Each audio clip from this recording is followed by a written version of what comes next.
Assalamualaikum warahmatullahi wabarakatuh. Selamat pagi sahabat pelajar di seluruh Indonesia. Berjumpa lagi bersama saya Juprianto di channel Jupri Rokan. Di sini kita akan membahas materi-materi pembelajaran bahasa Indonesia baik kelas 10, 11, dan 12. Nah, untuk pertemuan kali ini kita akan coba membahas mengenai pembelajaran di kelas 10, yaitu di bab 3 tentang anekdot. Mungkin sahabat pelajar semua sudah pernah mendengar kata anekdot. Nah, kalau sudah, mungkin tahu apa yang dikatakan dengan anekdot itu sendiri. Nah, jadi ada beberapa hal yang harus kita bahas mengenai di bab 3 ini mengenai anekdot. Yang pertama itu adalah definisi, ciri-ciri, dan jenis anekdot. Yang kedua, mengevaluasi makna tersirat dalam teks anekdot. Yang ketiga, menyimpulkan makna tersirat dalam teks anekdot. Dan yang keempat, menganalisis struktur dan kebahasaan teks anekdot. Dan yang kelima, menyusun teks anekdot berdasarkan struktur dan kebahasaan. Nah, inilah yang harus dicapai dalam pembelajaran bab 3 ini. Oke, kita lanjut yang pertama, yaitu mengenai definisi, ciri, dan jenis anekdot. Silakan disimak sahabat pelajar seluruh Nusantara. Nah, pengertian anekdot, ciri-ciri anekdot. Nah, pengertian anekdot itu dalam Kamus Besar Bahasa Indonesia, anekdot adalah ciri singkat yang menarik, keren, lucu, dan mengesankan. Biasanya mengenai orang penting atau terkenal dan berdasarkan kejadian yang sebenarnya. Nah, ini yang dikatakan dengan definisi anekdot. Kita lanjut.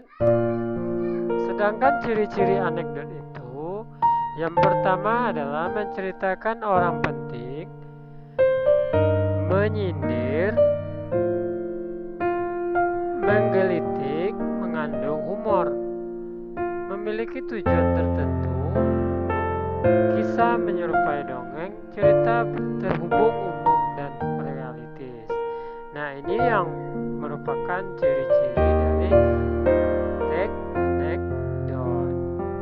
Oke, kita masuk ke jenis anekdot. Jenis anekdot itu ada 3. Yang pertama berdasarkan peristiwa. Nah, yang kedua berdasarkan tokoh. Sedangkan yang ketiga adalah berdasarkan tujuan. Nah, ini merupakan dari jenis anekdot. Yang berikutnya B adalah mengevaluasi makna tersirat dalam teks anekdot.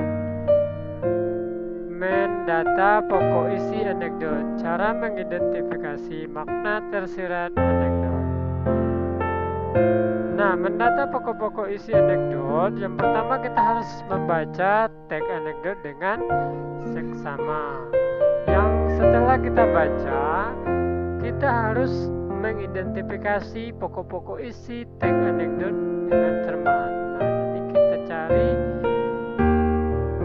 apa yang penting dalam cerita anekdot itu. Setelah itu baru kita catat pokok-pokoknya dalam teks anekdot. Nah, inilah mendata pokok-pokok isi anekdot. Nah, yang berikut adalah membaca teks anekdot dengan sesama. Yang pertama adalah mengidentifikasi makna tersirat anekdot. Yang kedua, menganalisis pesan kritik ataupun nasihat dalam nilai, tindakan ataupun dialog yang disampaikan tokoh. Dan yang ketiga, menyimpulkan makna tersirat berupa pesan, kritik ataupun nasihat dari cerita. Ini cara cara kita membaca cerita anekdot. Yang berikut adalah menyimpulkan makna yang tersirat dalam anekdot. Langkah-langkahnya menentukan makna tersirat anekdot. Yang pertama adalah kita membaca secara keseluruhan cerita anekdot. Yang kedua, memahami unsur-unsur dalam teks anekdot. Yang ketiga, menangkap aspek lucu, konyol, dan jengkel dalam teks anekdot. Yang keempat itu adalah menangkap makna tersirat berupa kalimat sindiran atau amanat dari anekdot tersebut. Oke, kita lanjut. Menganalisis struktur dan kebahasaan teks anekdot. Ada struktur, ada kebahasaan. Nah, strukturnya apa saja? Yang pertama itu adalah abstraksi. Yang kedua adalah orientasi. Yang ketiga krisis. Yang keempat adalah reaksi. Dan yang kelima adalah koda. Itu adalah struktur. Nah, kita lihat kebahasaannya.